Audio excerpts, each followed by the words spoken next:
Okay, so after 9 years in the making, a couple script reductions, and a switch in studios, we actually finally have the Five Nights at Freddy's movie.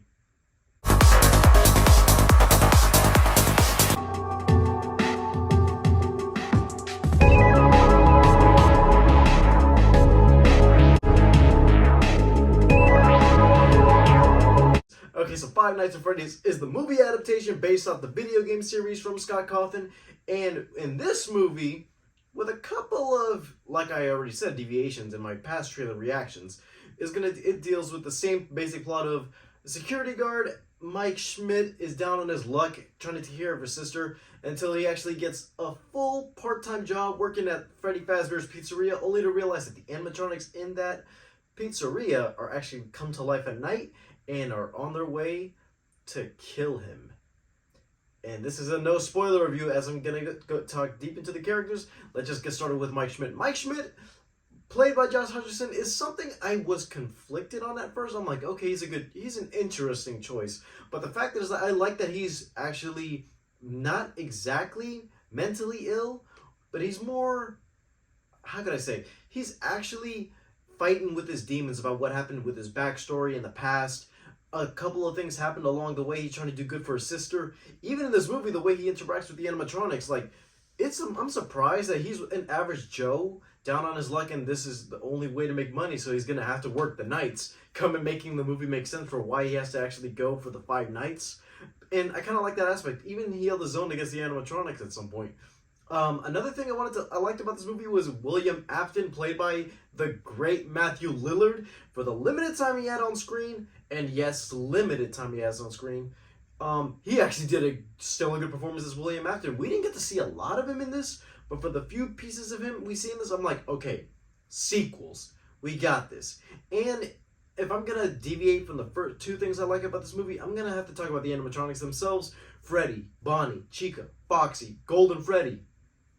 I gotta say, the Jim Henson Corporation was good enough to actually have them design the suits, because it was interesting enough that these suits look really video game accurate to the characters in the game, and the way they move is not even like uncanny, but it's like more realistic, because you would expect that modern day movies to actually use CGI to make the animatronics move.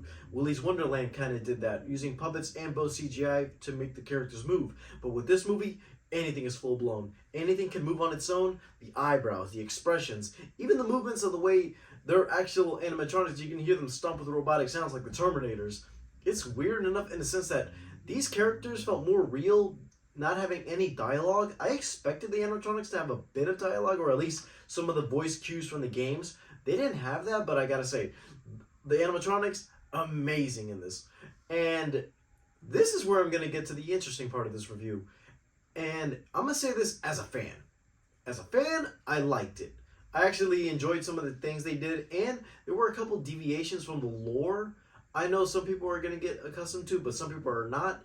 They're gonna say, why did you change this? Why did you change that? But it's all part of an adaptation. Some things are gonna be the same, some things are gonna be different. But now this is where my criticism comes in. I gotta say this, for the Five Nights at Freddy's movie, as a movie itself, it's a bit confusing. If you're somebody who has not heard of anything of Five Nights at Freddy's, or you don't know the lore, or you're looking at the characters as is from the games, oh, killer animatronics, so I'm gonna expect a lot of death, right? You'll get that around maybe an hour or so in the movie. And I don't want to blame anyone except Blumhouse at this point, because I feel like the PG-13 thing they had with this was a bit of a red flag for me, because I already know PG-13 is interesting enough depending on what type of movie script you got, because you can do good with the scares. And to be honest, this movie wasn't even scary. If I'm gonna say how many jump scares were in the game, you can say multiple depending on how much time you have to actually react to the animatronics. In this movie, you only get 1 jump scare, and it's an actual jump scare from the games. And I like that little detail, but as is, this is a nerfed version of Five Nights at Freddy's.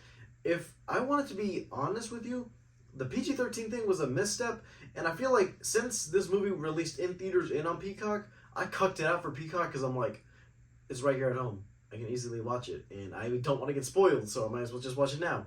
I felt like it would have been much easier for an R-rated cut of this movie, But from all the behind the scenes I've been hearing these past couple days about it, this is basically the final cut. Even though there was a rumor about a month ago when the last trailer came out, there was a 3-hour cut of this movie.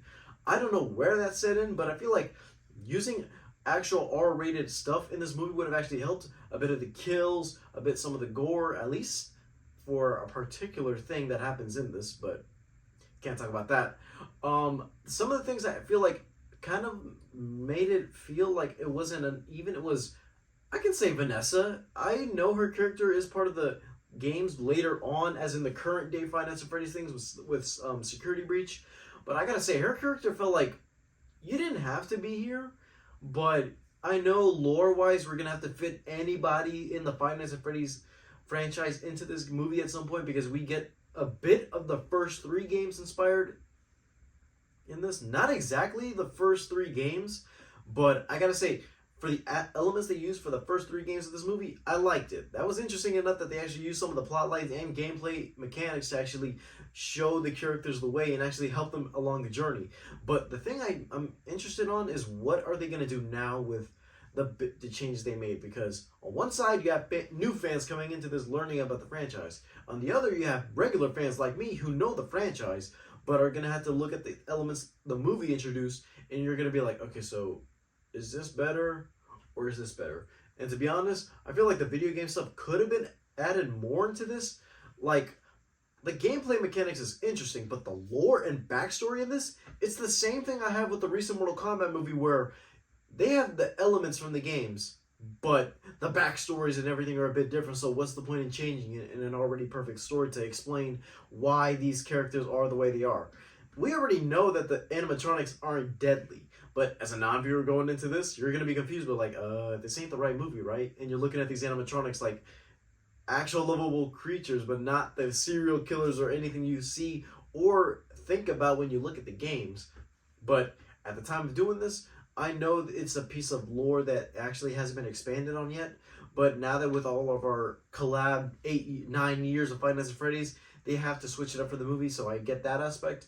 But for me as a fan, I would have liked that they stuck with the lore of us seeing them for what they are. Then later, as the movies go on, we could actually see them evolve into something else we haven't seen yet. But this is a tiny little nitpick I have. One other thing I can say is the longer runtime. Because this movie was about 1 hour 50 minutes long. You could have cut at least 10 minutes of it. Because there are some scenes in this movie, I don't know if it's just me watching it on Peacock, but it felt slow at some points. I don't even know when. There are two, mainly one, but there are 2 plot lines. I feel like, okay, why are we dealing with this? Is this an extra thing you want to add onto the movie just for a bit more suspense? Even though it led nowhere and it doesn't get resolved by the end of this movie. The other plot line, which feels something that was added last minute. I don't want to say added last minute, but I feel like they had to use a bit of the new stuff with the old stuff. I feel like if the movie just dealt with one guy and his sister going through 5 singular nights, it would have been more chilling, because you don't got to deal with the outside world, and this character feels more isolated now that he's in an environment where he can't talk to nobody, and he doesn't know if it's him or his imagination seeing it. And that would have been a bit more interesting in the fact that Mike Schmidt is the only character we see in the first game, and him dealing with all 5 nights on his own would have actually made it to a more survival-ish horror, an actual thriller. But we didn't get that. We got a more nerfed down version of Five Nights at Freddy's we actually could have gotten, since most of the fans are old enough to watch this, and it could have been rated R, but you know, marketing, younger audiences, and the same way they used Megan earlier on this year. If it's aimed towards kids, we get to actually have kids in the seats for this. And I can say without a doubt, I noticed a couple of the references. You're going to catch a lot of the Easter eggs. If you watch this in the theater, you're going to be so intrigued. I can tell there's a lot of fan reactions, and I can tell the same way with a Marvel movie, they're going to get a lot of little kids and YouTube people actually looking at Easter eggs and like, oh, I didn't get to see that. Oh, he said the thing. Was that the bite of 87? But as a culmination of everything I've seen, I can say that this movie was acceptable. It's not good, it's not bad, it's just fine. It's just the midpoint of me seeing that we've waited years for this, but to me, I feel like this is a starting point. We can learn from this. Some of the things, if you're a diehard fan of the games, you can go watch it, because everybody's going to go watch Five Nights at Freddy's just to see the elements they could actually use in this. Willy's Wonderland came first, and the Banana Splits movie came also, but there were attempts to do it. But now that we actually got the FNAF movie at peak, we could actually say, without a doubt, at least it wasn't bad. It's just average. And that's all I can say for right now. If I feel like there's a lot of things they could have added to this movie, I feel like I'm going to have to continue this on in the spoiler review. There's a lot of stuff I feel like has been cut from this movie, but I feel like those are pieces of lore that could have been expanded on. But then again, if I think about it, if they were still added on to the end of this movie or in certain parts of this movie, you would get a longer runtime, but then again, the movie would still be at a slow pace as it was. But I can say this. Have fun, happy Halloween, and I'll see you guys in the next video. Bye, guys.